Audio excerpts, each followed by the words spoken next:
सत्तेमधले हे जे छोटे छोटे पक्ष आहेत यांच्या व्यतिरिक्त सुद्धा स्वायत्त राजकारण उभं करणारे काही पक्ष, प्रादेशिक पक्ष आपल्याला महाराष्ट्रामध्ये दिसतील।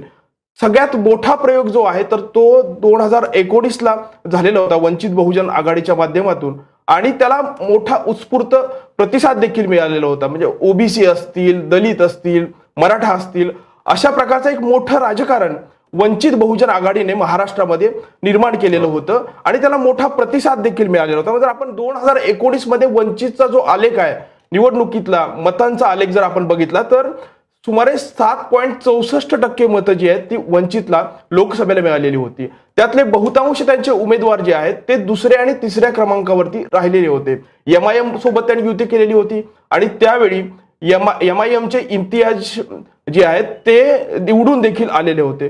परंतु वंचितचा हा जो ग्राफ आहे 2019 ला वरती गेलेला वंचितचा ग्राफ हळूहळू खाली यायला लागला आणि वंचित बहुजन आघाडी ज्यावेळी इथल्या प्रस्थापित पक्षांशी म्हणजे त्यांच्या विचारधारेशी समविचारी असलेले जे पक्ष आहेत त्यांच्याशी आघाडी करण्याचा प्रयत्न जेव्हा करत होती त्यावेळी वंचितनं जुळवून घ्यावं अशाच प्रकारच्या जे पर्याय आहेत ते या प्रस्थापित पक्षांकडून म्हणजे ज्यांना आपण विरोधी पक्ष जे म्हणतो काँग्रेस असेल, राष्ट्रवादी असेल, यांच्याकडून दिले गेलेले होते।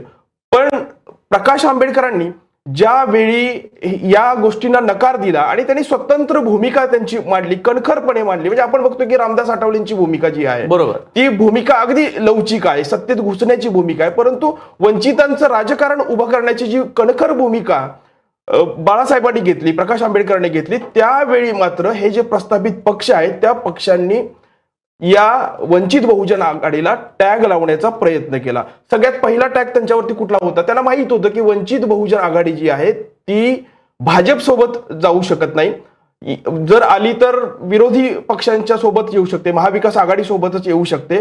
हे लक्षात घेऊन वंचितला फाट्यावर गाठण्याचा प्रयत्न या विरोधकांनी केलेला होता आणि त्यानंतर आपण बघितलं की वंचित देखील कणखर भूमिका घेतली आणि त्यानंतर युतीत सहभागी वंचित झाली नाही। 2024 ला देखील तीच स्थिती होती।